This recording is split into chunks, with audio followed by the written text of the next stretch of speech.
the God who sees. I continue walking. The years kept rolling by. God had made an incredible promise to Abram, but the cradle was still empty. Every sunrise reminded them that they were getting older. Every sunset ended with the same unanswered question. Faith isn't always tested in the storm. Sometimes it's tested in the waiting. And when waiting gets long enough, people often try to finish God's work with their own hands. Sarai looked at the passing years and could no longer understand why the promise hadn't arrived. She loved Abram and believed God, but discouragement had settled into her heart. According to the customs of that time, she offered a servant Hagar to Abram so a child could be born through her. Abram listened. Soon Hagar became pregnant, but what should have brought peace instead brought division.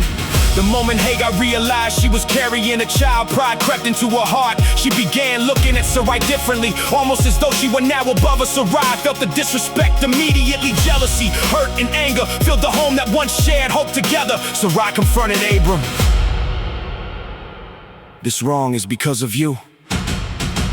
Abram answered calmly, telling Sarai that Hagar was still a servant and she could deal with the situation as she thought best. Sarai treated Hagar harshly, unable to bear it any longer. Hagar ran away into the wilderness with nowhere to go and no clear future. When the road gets lonely, When the tears fall unseen, when the world's forgotten, God still knows your name. He sees every heartbeat, He hears every cry. even in the desert. His love never walks by. Far from home, beside a spring in the wilderness on the road toward Shur, Hagar thought she was completely alone, but heaven already knew exactly where she was. The angel of the Lord appeared before her. Hagar, servant of Sarai, where have you come from and where are you going? She answered honestly. I'm running away. The angel didn't simply comfort her, he gave her direction. Return to your mistress and humble yourself. Then came a promise she never expected. I will multiply your descendants so greatly they cannot be counted. The child growing inside her already had a future written by God. You will have a son.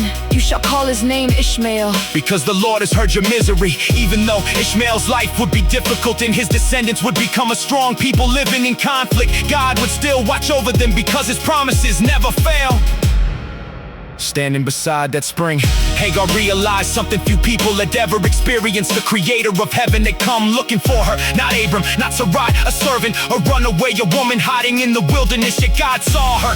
She gave him a name from her own experience. You are the God who sees me. Imagine that moment, the dust of the desert, the silence of the wind, the fear of the unknown, broken by the voice of a God who searches for the forgotten. Instead of waiting for them to find him, the well became known as Bir Lahai Roi, a reminder that the living one sees those the world overlooks. Hagar obeyed, she turned around, she walked back toward the place she had run from. Not because everything had changed, But because God had spoken, later she gave birth to the promised son. Abram named him Ishmael exactly as the Lord had instructed. Abram was 86 years old. When Ishmael entered the world, The promise to Abram wasn't finished yet. God's greater plan was still unfolding. One chapter at a time. Sometimes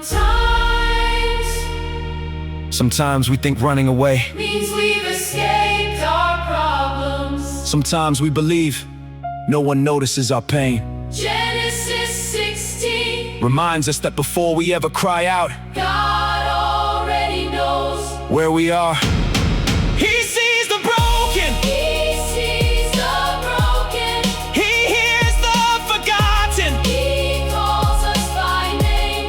And even in the middle of our mistakes, His mercy, He's already waiting beside the well.